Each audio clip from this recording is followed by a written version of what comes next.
नवंबर की आज की इस कक्षा में आप सभी छात्र छात्राओं को बहुत बहुत सुप्रभातम। आज हम लोग इस कक्षा में चर्चा करेंगे अनएम्प्लॉयमेंट से पड़ने वाले प्रभावों के बारे में। साथ ही साथ हमारे देश में अनएम्प्लॉयमेंट का स्ट्रक्चर क्या है, इसके बारे में भी जानकारी प्राप्त करेंगे।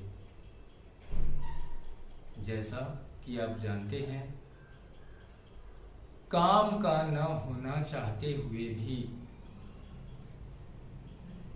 किसी भी मनुष्य के जीवन में यह स्थिति अनएम्प्लॉयमेंट यानी बेरोजगारी कहलाती है और इसका हमारे ऊपर व्यापक प्रभाव पड़ता है।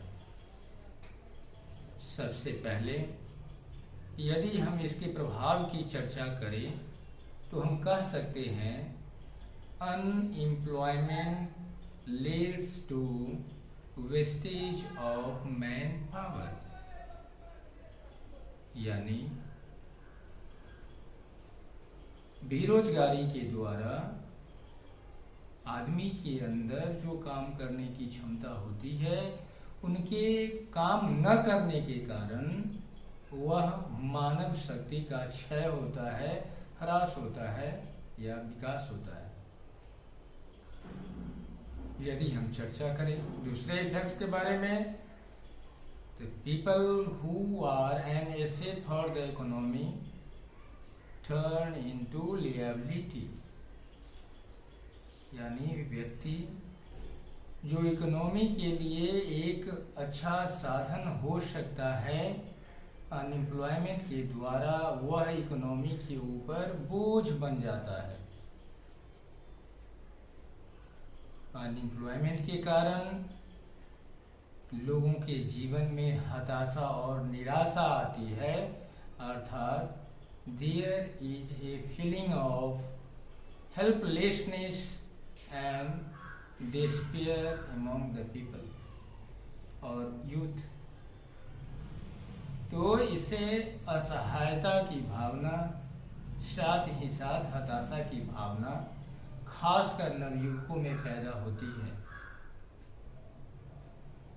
एम्प्लॉयमेंट जहां लोगों में खुशहाली पैदा करती है, वहीं पर अनएम्प्लॉयमेंट अर्थव्यवस्था के ऊपर ज्यादा से ज्यादा बोझ डालता है।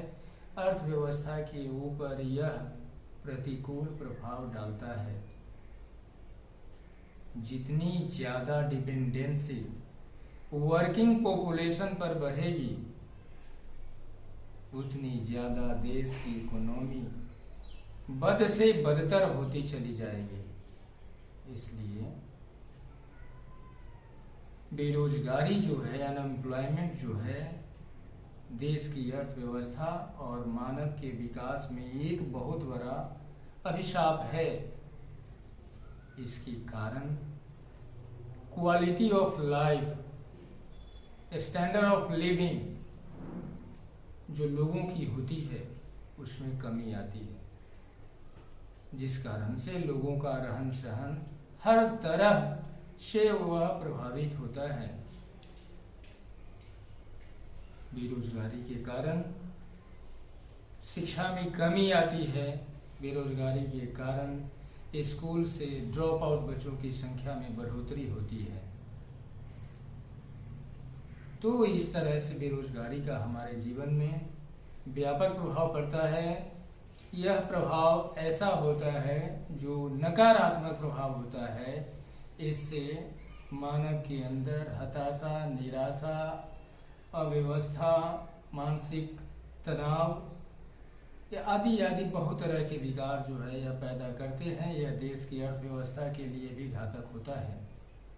तो एम्प्लॉयमेंट स्ट्रक्चर को प्रभावित करने वाले बहुत सारे कारक होते हैं। एम्प्लॉयमेंट स्ट्रक्चर जो होता है, एक ऐसा होता है जो दूसरों के द्वारा प्रदान किया जाता है, एक ऐसा होता है जो सरकार के द्वारा प्रदान किया जाता है, और एक ऐसा होता है जो सेल्फ एम्प्लॉयमेंट होती है। इस तरह कई ऐसे सेक्टर्स होते हैं जिनके द्वारा एम्प्लॉयमेंट प्रदान किया जाता है। एम्प्लॉयमेंट यानी रोजगार के अवसर उपलब्ध कराए जाते हैं। इसमें सरकार होती है, प्राइवेट इंडिविजुअल्स होते हैं और खुद का स्वयं का भी व्यक्ति अपने लिए रोजगार का अवसर प्रदान करता है। इस तरह primary sector, secondary sector, tertiary sector आदि ऐसे होते हैं जो रोजगार के अवसर प्रदान करते हैं। Small scale industries, cottage industries आदि ऐसे होते हैं जहां पर लेबर ऑब्जर्विंग बड़ी से बड़ी संख्या में बड़े पैमाने पर होती है।